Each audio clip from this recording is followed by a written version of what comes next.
समुद्राच्या अगदी जवळ असूनही एका विहिरीचं पाणी गोड कसं असू शकतं? मुंबईच्या चर्चगेट स्टेशन बाहेर एक अशी 300 वर्ष जुनी रहस्यमयी विहीर आहे, जिने एका काळात संपूर्ण मुंबईचा जीव वाचवला होता. चला जाणून घेऊया भिका बेहराम विहिरीचा थक्क करणारा इतिहास. ही गोष्ट सुरू होते 1725 मध्ये. भिकाजी बेहरामजी पांडे नावाचे एक पारशी व्यापारी होते. त्यांना सलग काही रात्री स्वप्नात एक दैवी आवाज आला.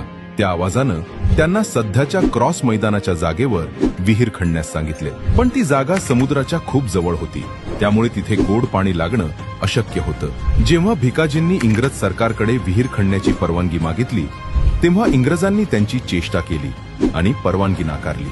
भिकाजी आपल्या स्वप्नावर ठाम होते. त्यांनी स्वतःच्या खर्चानं विहीर खणण्याची हमी दिल्यावर इंग्रजांनी शेवटी परवानगी दिली. जेव्हा मजुरांनी जमिनीवर पहिला घाव घातला, तेव्हा तिथे सगळ्यांना थक्क करणारा चमत्कार घडला. समुद्राच्या खारट जमिनीत मध्येच अमृतासारख्या गोड पाण्याचा झरा लागला. 1896 मध्ये मुंबईत प्लेग नावाचा भयंकर आजार पसरला होता.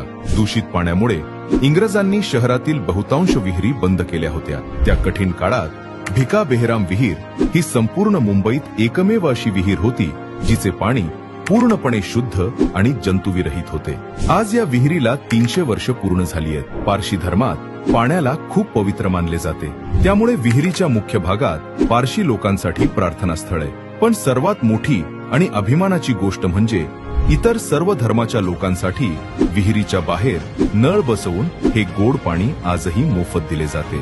समुद्राची भरती ओहोटी असूनही हे पाणी आजही गोड कसं राहतं, याचं उत्तर विज्ञानाकडेही नाही. मुंबईच्या गजबजाटात लपलेला हा जिवंत चमत्कार तुम्ही कधी पाहिलाय का? नसेल तर पुढच्या वेळी चर्चगेटला गेल्यावर या विहिरीला नक्की भेट द्या. आणि अशाच भन्नाट अपडेटसाठी व्हायरल मुंबईला आत्ताच फॉलो आणि सबस्क्राईब करा.